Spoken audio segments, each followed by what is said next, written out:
Nobody told you it was going to happen like this. Not a clean fairy tale, not a simple coronation. Kylian Mbappe's World Cup story is messier than that. More painful, more dramatic. 3 tournaments, 2 golden boots, 1 final loss that should have broken him. And now, right now, at the 2026 World Cup, he's doing it again. 14 World Cup goals at 27 years old. In only his 3rd tournament, Gerd Müller took 4 tournaments to get there. Ronaldo took 4. Pelé never even reached 14. Mbappe just did it in 2 group stage games in 2026 alone, but here's what nobody's actually talking about. It's not the records, it's not the trophies, it's the way he keeps evolving. Because the Mbappe you're watching right now isn't the same player from Russia, isn't the same player from Qatar. He's something different, something scarier. And if you don't understand what he's become, you're going to miss the whole point.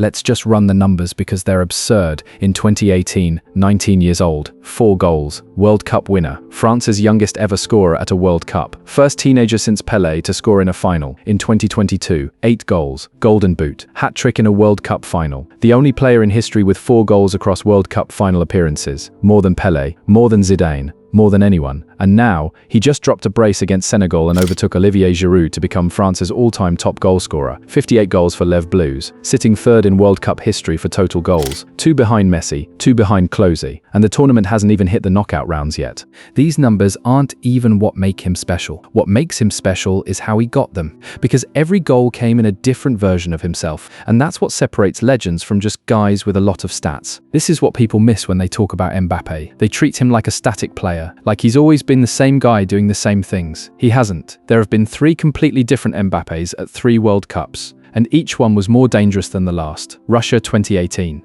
The weapon Deschamps didn't build that France team for Mbappe. He built it around a defensive system, and Mbappe was the knife in the pocket. Compact shape, win the ball back fast, then set Kylian free. The Argentina game showed you exactly what that looked like. He picked up the ball in his own half, hit 37 km/h, and dismantled the entire defensive line of a Messi-led Argentina squad that had been grinding all tournament. They fouled him in the box just to stop him. That's not defending, that's survival instinct. He was raw, he was electric, but tactically he was still operating in a narrow lane, running in behind, stretching defenses, accepting the counter-attacking role Deschamps gave him and executing it to perfection. Qatar 2022, the carrier. Benzema gets injured 2 days before the tournament. The team's entire attacking identity disappears overnight, and every single eye turns to Mbappe. He didn't flinch. 8 goals in 7 games. But more than that, he changed how he played. He wasn't just the runner anymore. He was pressing, linking, dropping deeper, creating for others. Against England, Southgate put Luke Shaw and Kyle Walker on him simultaneously and still couldn't stop him. The space that created opened up the whole pitch for Griezmann to operate. England's whole game plan was answering the Mbappe problem, and they still went out. Then came the final. France down 2-0 with 10 minutes to go, dead and buried,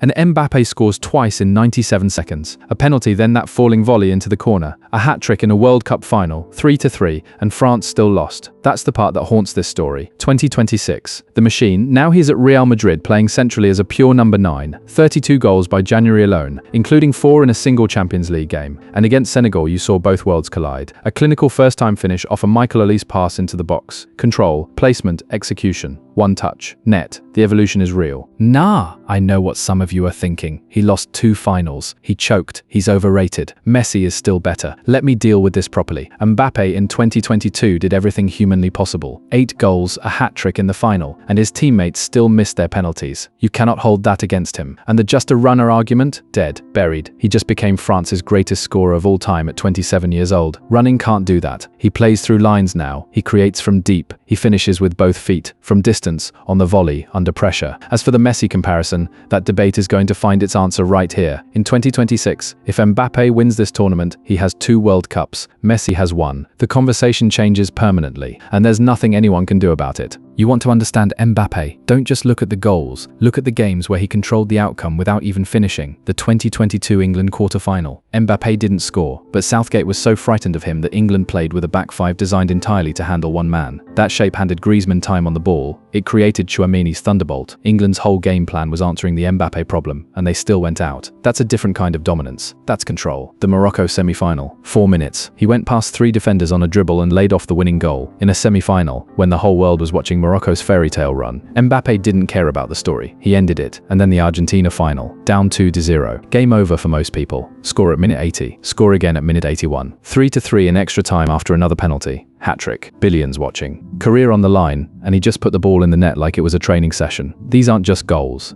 These are moments that restructure football history. Here's what actually separates Mbappe from the conversation about pure speed merchants and goal machines. His positional reading. When Mbappe first arrived at World Cups, he was a reactionary player, reacting to space, reacting to the ball dropping into his path, reacting to the defensive line getting too high. Deschamps designed France's system to trigger those reactions, and Mbappe delivered. But watch him now. The 2026 version is anticipatory. He's identifying where defenders want to push him and already counteracting it. Arriving in central spaces before the ball gets there, making runs that pin 3 defenders before he even touches the ball. And the technical improvement is underrated. Back in 2018, his left foot was a question mark. Now he's scoring from outside the box with both feet. His finishing when falling, turning, or receiving across his body is elite. That 2022 final volley alone should end the technical debate permanently. The Real Madrid effect is real too. Playing alongside Vinicius and Bellingham all season, he's had to sharpen his movement in tight spaces. He can't just run in behind anymore, so he's learned to hold, link, and time his runs differently. He arrives at this tournament as the most complete version of himself, physically prime, tactically evolved, technically sharp, and motivated by the one thing he hasn't done yet: lift that trophy as the undisputed best player in the world. This is what it comes down to. Mbappe started 2018 as a weapon in someone else's system. He arrived in 2022 as the man who had to carry a broken team on his back and nearly drag them to glory with the greatest individual final performance in football history. And he walks into 2026 as the complete article. France's all-time top scorer, 14 World Cup goals, a real shot at the all-time record.